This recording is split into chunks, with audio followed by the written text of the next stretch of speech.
Chapter 9. Now, for the first time in 12 years of his life, Jonas felt separate, different. He remembered what the chief elder had said, that his training would be alone and apart. But his training had not yet begun, and already, upon leaving the auditorium, he felt the apartness. Holding the folders she had given him, he made his way through the throng, looking for his family unit and for Asher. People moved aside for him. They watched him. He thought he could hear whispers. "Ash," he called, spotting his friend near the row of bicycles. "Right back with me?" "Sure," Asher smiled, his usual smile, friendly and familiar. But Jonas felt a moment of hesitation from his friend, an uncertainty. "Congratulations," Asher said. "You too," Jonas replied. "It was really funny when she told about the smacks. You got more applause than almost anybody else." The other new 12s clustered nearby, placing their folders carefully into the carrying containers on the backs of their bikes. In each dwelling tonight, they would be studying the instructions for the beginning of their training. Each night, for years, the children had memorized the required lessons for school, often yawning with boredom. Tonight, they would all begin eagerly to memorize the rules for their adult assignments. "Congratulations, Asher," someone called. Then that hesitation again. "You too, Jonas." Asher and Jonas responded with congratulations to their group mates. Jonas saw his parents watching him from the place where their own bicycles were waiting. Lily had already been strapped into her seat. He waved. They waved back, smiling, but he noticed that Lily was watching him solemnly, her thumb in her mouth. He rode directly to his dwelling, exchanging only small jokes and unimportant remarks with Asher. "See you in the morning, Recreation Director," he called, dismounting by his door as Asher continued on. "Right, see you," Asher called back. Once again there was a moment when things weren't quite the same, weren't quite as they had always been through the long friendship. Perhaps he had imagined it. Things couldn't change with Asher. The evening meal was quieter than usual. Lily chattered about her plans for volunteer work. She would begin, she said, at the nurturing center, since she was already an expert at feeding Gabriel. "I know," she added quickly, when her father gave her a warning glance. "I won't mention his name. I know I'm not supposed to know his name." "I can't wait for tomorrow to come," she said happily. Jonas sighed uneasily. "I can," he muttered. "You've been greatly honored," his mother said. "Your father and I are very proud." "It's the most important job in the community," Father said. "But just the other night, you said that the job of making assignments was the most important." Mother nodded. "This is different. It's not a job, really. I never thought, never expected," she paused. "There's only one receiver." "But the chief elder said that they had a selection before, and that it failed." What was she talking about? Both of his parents hesitated. Finally, his father described the previous selection. "It was very much as it was today, Jonas. The same suspense as 111 had been passed over when the assignments were given. Then the announcement when they singled out the one." Jonas interrupted. "What was his name?" His mother replied, "Her, not his. It was a female. But we are never to speak the name, or to use it again for a new child." Jonas was shocked.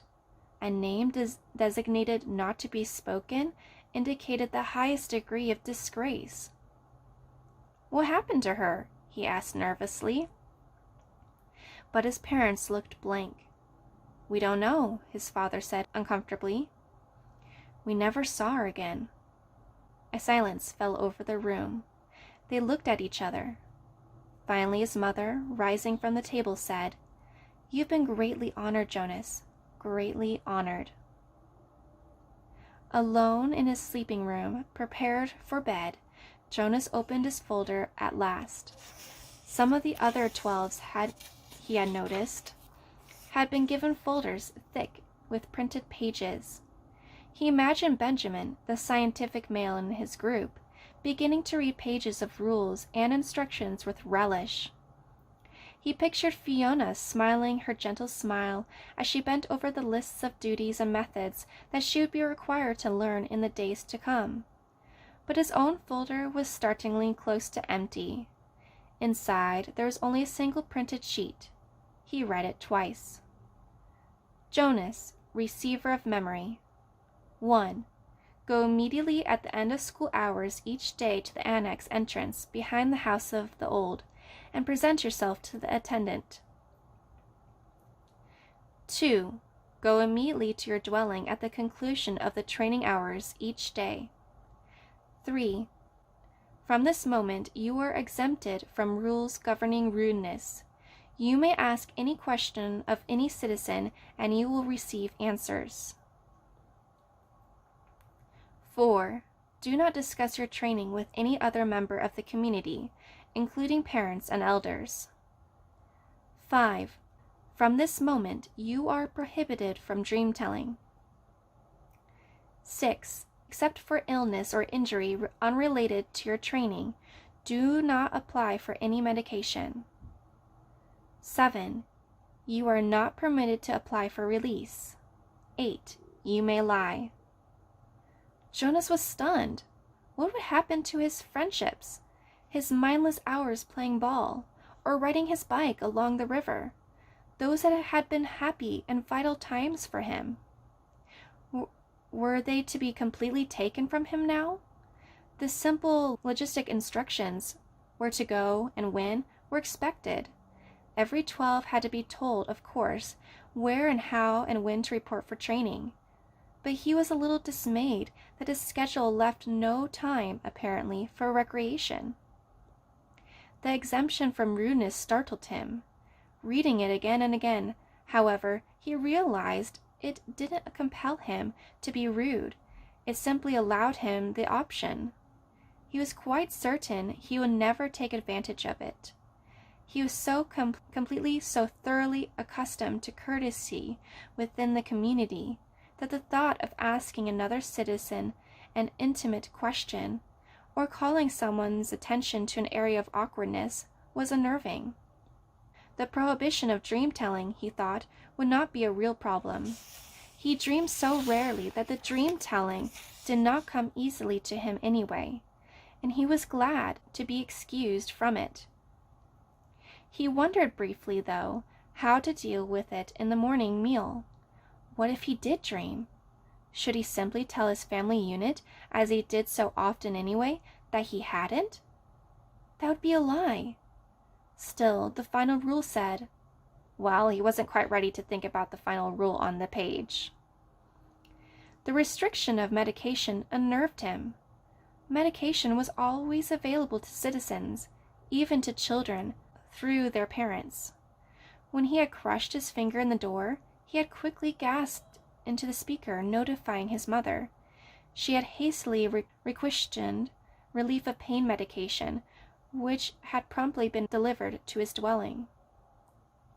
Almost instantly, the excruciating pain in his hand had diminished to the throb, which was now all he could recall of the experience. Rereading rule number 6, he realized that a crushed finger fell into the category of unrelated to training. So, if it ever happened again, and he was quite certain it wouldn't, he had been very careful near heavy doors since the accident. He could still receive medication. The pill he took now each morning was also unrelated to training, so he would continue to receive the pill. But he remembered uneasily that the chief elder had said about the pain that would come with his training. She had called it indescribable. Jonas swallowed hard, trying without success to imagine what such pain might be like, with no medication at all. but it was beyond his comprehension. He felt no reaction to rule number 7 at all. It had never occurred to him that under any circumstances ever he might apply for release. Finally, he steeled himself to read the final rule again. He had been trained since earliest childhood, since his earliest learning of language, never to lie. It was an integral part of the learning of precise speech. Once, when he had been a 4, he had said, just prior to the midday meal at school, "I'm starving." Immediately, he had been taken aside for a brief private lesson in language precision. He was not starving, it was pointed out. He was hungry. No one in the community was starving, had ever been starving, would ever be starving. To say starving was to speak a lie. An unintentional lie, of course, but the reason for precision of language was to ensure the unintentional lies were never uttered. Did he understand that? They asked him. And he had. He had never within his memory been tempted to lie. Asher did not lie. Lily did not lie. His parents did not lie. No one did. Unless... Now Jonas had a thought that he had never had before. This new thought was frightening. What if others, adults, had, upon becoming 12s, received in their instructions the same terrifying sentence? What if they had all been instructed, "You may lie"? His mind reeled, now empowered to ask questions of utmost rudeness. The promised answers he could conceivably, though it was almost unimaginable, ask someone, some adult, his father perhaps. "Do you lie?" But he would have no way of knowing if the answer he received was true.